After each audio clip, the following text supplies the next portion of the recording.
Big Truck, Little Island by Chris Van Dusen.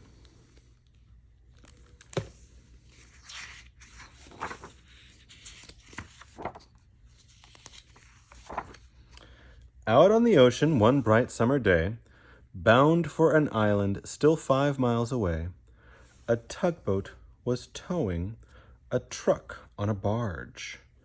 A truck that was hauling a load extra large.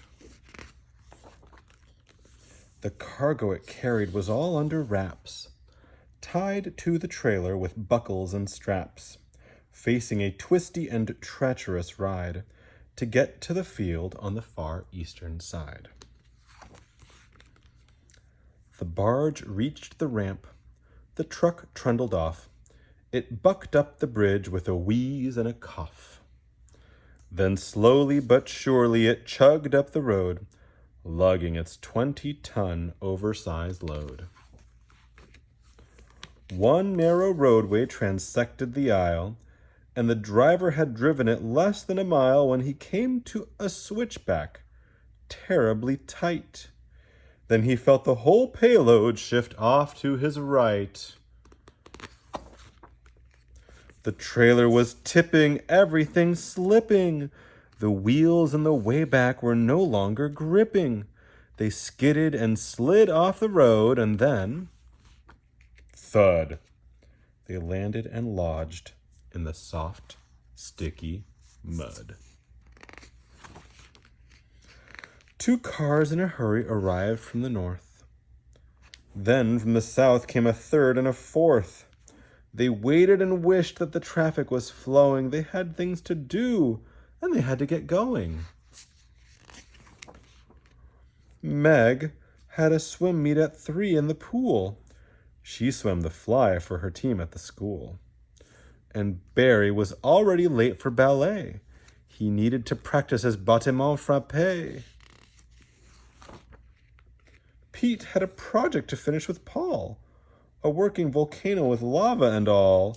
And Sue had to be at the dog wash with Bunk, her sheepdog who'd tried to make friends with a skunk. Parental frustration soon started to show. How could they get where they needed to go?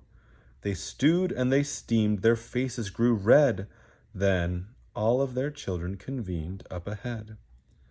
Since Meg lived by Barry, and Barry knew Pete, and Pete was Sue's neighbor on Sycamore Street, and Meg was an art club with Barry and Sue, they quickly decided, as friends, what to do. Barry said, "Listen, let's all exchange cars. We'll borrow yours, and then you borrow ours. I'll switch with Pete, and Meg swaps with Sue, and later we'll trade our cars back when we're through." The parents agreed the solution was great. By borrowing cars, they'd no longer be late. And so they departed and went on their way to the pool or the dog wash, to Paul's or ballet. And as for the big rig, that too was okay. A wrecker was summoned and towed it away to the far eastern field where later that night all was revealed to people's delight. Looks like it was carrying a big Ferris wheel all along. That was the big load. The end.